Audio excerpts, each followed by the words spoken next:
आजकल जितने भी कॉल आ रहे हैं ना, 1-2 महीने से मुझे, मेरे जो परिचित है या कहीं कोई मेरे सब्सक्राइबर है, तो उनमें से ज़्यादातर लोगों का ये सवाल है और यही कहते हैं कि भाई बहुत बुरा हाल है, मार्केट बहुत बुरी है, कब मार्केट सही होगी। और जो इंस्टॉलमेंट वगैरह टूट जा रही है और हालत का भी ख़राब है मार्केट में, भाड़े तो कम है मार्केट में, मतलब लोड ही नहीं है। तो दोस्तों चक्कर क्या है, देखिए सबसे बड़ी बात है, जो आप जानते हैं कि बारिश का समय है, बारिश के समय में मंदा पड़ता है और हर साल पड़ता है और इस साल कुछ ज़्यादा ही पड़ गया। इस साल ज़्यादा होने का कारण ये है कि जब कोविड आया था, लॉकडाउन वगैरह लगे थे, लॉकडाउन लगने के बाद 1-2 साल तो काम सही से चले नहीं, और जब कोविड गया, लॉकडाउन खुले, तो उसके बाद मार्केट में ना एक डिमांड बन चुकी थी, गैप क्रिएट हो चुका था, जिसको फिल करने के लिए थोड़ा ज़्यादा जोर लगा और काफ़ी डिमांड होने की वजह से अपना मार्केट अच्छी चली। और गवर्नमेंट ने भी जो है इंफ्रास्ट्रक्चर पे काफ़ी जो है ध्यान दिया, काफ़ी खर्च किया, जिसके कारण काफ़ी डिमांड हुई और मार्केट अच्छी चली। 1-2 बारिश तक तो पता भी नहीं चला, थोड़ा बहुत मार्केट डाउन हुई थी पर ज़्यादा नहीं डाउन हुई। और अभी क्या हुआ, देखिए क्या होता है, कोई भी मार्केट में डिमांड जब आती है किसी भी चीज़ की, कोई भी सेक्टर की, तो हमेशा के लिए ऊपर नहीं जा सकती है, चाहे पतंग कितनी भी हवा में ऊपर चले, लेकिन एक बात तो उसको नीचे वहाँ से आना ही पड़ता है। तो वही हाल है मार्केट का, हर एक सेक्टर का वही हाल है। और जो ट्रांसपोर्ट जो सेक्टर है, ये तो बाकी सारे सेक्टर से जुड़ा हुआ है, अगर बाकी में डिमांड होगी तो जो ट्रांसपोर्ट सेक्टर का भी जो है काम धंधा अच्छा चलेगा। तो दोस्तों वो डिमांड जो है ना, काफ़ी दिनों से लगातार बनी हुई थी, कई 2 सालों से करीब, और उसको थोड़ा ठंडा होना ही था, ऊपर से बारिश का मौसम आ गया और उसका जो इम्पैक्ट जो था डबल हो गया। और मार्केट इस साल जो है बारिश में बहुत ज़्यादा, पिछले 2-3 साल में जितनी नहीं ख़राब हुई, इस साल बहुत ज़्यादा ख़राब हुई, भाड़े जो है बहुत ज़्यादा गिरे हुए हैं और 1-2 महीने में ही लोगों की जो है इंस्टॉलमेंट वगैरह टूटने लगी। और जितने भी है भाई बंधु मुझे फ़ोन करते हैं, कई तो पूछते क्या करें। एक बंदा तो कह रहा था कि भाई 4 लाख इंस्टॉलमेंट बाकी है, 40,000 की 10 महीने, क्या करूं, कहीं से पैसे उठा के इंटरेस्ट पे तो फाइनेंस वालों को दे दूं, क्योंकि उनका जो प्रेशर है ना वो बहुत ज़्यादा है, वो मेंटली आदमी को हैरेस कर देते हैं कॉल कर करके। तो वो सोच रहा था कि मैंने कहा ये गलती मत करना, अगर तुमको पैसों की ज़रूरत भी पड़ेगी तो धीरे धीरे मार्केट से उठाना और धीरे धीरे देना, 1-2 महीने में मार्केट सही हो जाएगी। ऐसे बात नहीं है कि अभी मान लीजिए अभी अगस्त का महीना स्टार्ट हुआ है तो अगस्त तो पूरा ऐसे मार्केट डाउन रहेगी, सितंबर के बीच में मार्केट सही हो जाएगी। 1 से 1.5 महीना के अंदर, 1-2 महीने आप लोगों को तकलीफ़ है, थोड़ा सा बर्दाश्त कर लें। तो दोस्तों मैं हमेशा हर वीडियो में ये बात मैं कह चुका हूँ कि भाई जो है मार्केट डाउन भी होती है हमेशा। आप लोग क्या करते हैं, ज़्यादातर गाड़ी वाले, मैं सबकी बात नहीं कर रहा हूँ, क्या होता है 1-1.5 लाख किसी सिंगल ओनर की जेब में आ जाए, पहली बात तो जल्दी आता नहीं, अगर कहीं से आ भी जाए उनके पॉकेट में, उनके अकाउंट में 1-1.5 लाख, तो उनको खुजली होती कि जल्दी से गाड़ी ले लूँ। तो यही सबसे बड़ी गलती होती है। मैं हमेशा कहता हूँ जब मार्केट अच्छी होती है, सही होती है, तो इस समय आपको मंदे बाज़ार को भूलना नहीं चाहिए, क्योंकि मंदा बाज़ार कितना भी अच्छा हो, मंदा तो आना ही आना है। तो उस समय आप पैसे थोड़े से अपने अकाउंट में रखें, सेविंग करके रखें हमेशा। जो मंदे बाज़ार में 2-3 महीने अगर मंदा बाज़ार 4 महीने भी खींच लिया तो आप उसको जो है किसी तरह मेंटेन कर पाए, पर लोग ऐसा करते नहीं हैं।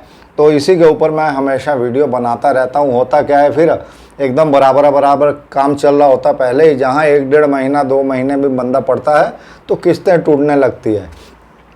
और क्या है भाइयों की गाड़ियों की कीमत बहुत ज़्यादा होगी, 40 लाख 50 लाख, मतलब सोच से भी परे होगी। गाड़ियों की कीमतें समय के हिसाब से बढ़ती हैं, लेकिन जो BS6 या और जो ऐसी जो कंडीशन लगी उनके कारण जो ज़्यादा उनमें चेंजेस करने पड़े, तो उसके कारण जो है कीमतें ज़्यादा बढ़ी हैं गाड़ियों की। तो दोस्तों उसकी वजह से इंस्टॉलमेंट भी बड़ी हो जाती है। 1-1 1.5 लाख रुपए तक मैं इंस्टॉलमेंट लोगों की सुनता हूं। और अगर कोई सिंगल मोटर मालिक है भाई, उसकी अगर इंस्टॉलमेंट एक टूट जाए तो मेरे हिसाब से तो वो लगभग नामुमकिन वाला हिसाब है कि गाड़ी उसको मेंटेन कर पाए आने वाले समय में। एक इंस्टॉलमेंट टूट जाए तो इधर उधर से पैसे उठा के मार्केट से अब आप उधर भी कर्जा उठाए, किसी को ब्याज दोगे, इधर भी दोगे फाइनेंसर से। तो दोस्तों लोग सवाल तभी पूछते हैं जब काम खराब हो जाता है। तो मैं पहले बोलता हूँ सावधान पहले रहो।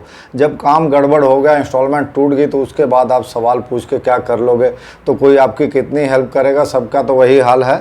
तो 2-4 चीज़ें हैं जो ध्यान हमें आप रखें अगर आपकी इंस्टॉलमेंट टूट गई है। तो दोस्तों फाइनेंसर के कहने पर मत छोड़ दें। आपको इधर उधर से मार्केट से भी अगर पैसे उठाने पड़े तो उठा के अपनी इंस्टॉलमेंट दे दें, क्योंकि इंटरेस्ट आपका इधर भी लगेगा 3% पर मंथ का ओडी का, और आपका जो ट्रैक रिकॉर्ड जो है सिविल ख़राब होगा वो अलग से होगा। गाड़ी कहीं भी फाइनेंसर आपकी पकड़ लेगा और 10-15 हज़ार रुपये का चक्कर आपको वो एक्स्ट्रा पकड़ लेंगे अपना पकड़ने का, और पार्किंग वगैरह का चार्ज लगा दें। उससे अच्छा आप थोड़ा बहुत इधर उधर कहीं आप बैंक में लोन ले लें और कहीं ले लें, किसी रिश्तेदार से, यार दोस्त से पकड़ के आप किस्त दे दें।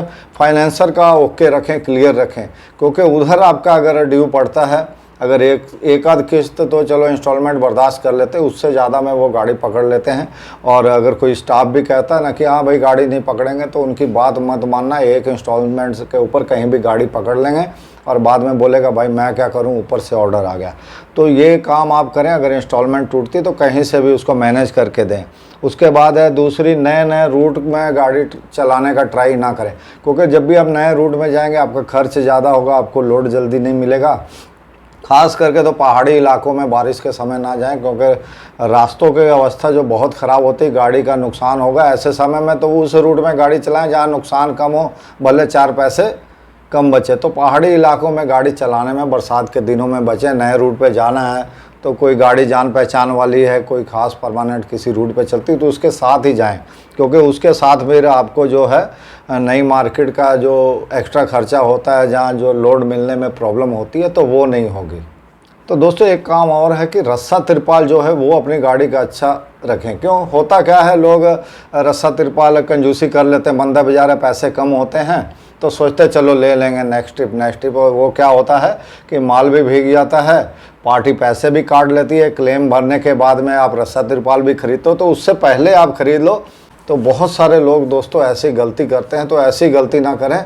माल भिगोने से पहले, क्लेम देने से पहले ही आप अपनी गाड़ी को ओके रखें, रस्सा तिरपाल सही रखें। कहीं बॉडी वगैरह कटी फटी है तो उसको करवा लें, क्योंकि उधर क्लेम देने के बाद भी अगर काम करवाना ही पड़ा तो उससे अच्छा पहले ही करवा लें, कैसे भी करवा लें। दोस्तों पहले क्या होता ना, पुराने समय में, तो हम भी ये काम ट्राई किया हमने भी कई बार, कि जैसे हमारी उस टाइम गाड़ियाँ कोई लोन वगैरह होता नहीं, पुरानी गाड़ियाँ होती थी। हम क्या करते थे कि जितनी भी गाड़ियाँ होती थी, जैसे 3-4 गाड़ियाँ थी, तो एक आध गाड़ी कोई चलाते थे खुद, बाकी की गाड़ियाँ जो है खड़ी कर देते थे। 2-3 महीने बरसात के टाइम में अक्सर लोग गाड़ियाँ खड़ी कर दिया करते थे, क्योंकि इन समय में पैसा तो बचता नहीं है, नुकसान ज़्यादा होता था। खैर उस समय में रोड भी बहुत ख़राब होते थे, आजकल तो रोड उतने ख़राब नहीं है, तो बहुत ज़्यादा रोड ख़राब होते थे, टायर वगैरह सारे ख़राब हो जाते थे गाड़ियों के।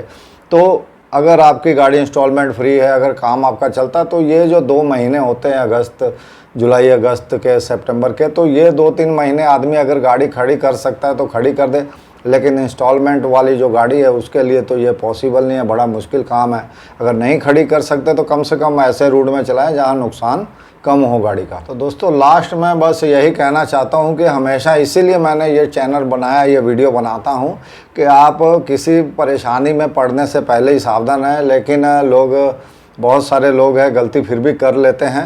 तो दोस्तों अच्छे बाज़ार में हमेशा हैं, मार्केट में जो भी 2-4 पैसे किसी तरह अधिक कमा के या कंजूसी करके कैसे भी थोड़े बहुत पैसे रखें, वही आपको बुरे बाज़ार में पार लगाएंगे। अगर बुरे बाज़ार में आपको कर्ज उठाना पड़ा तो जो डबल कर्ज की मार है वो बहुत बुरी होती है। तो दोस्तों वीडियो जानकारी आपको कैसी लगी ज़रूर बताइएगा। फिर मिलेंगे नए वीडियो नई जानकारी के साथ।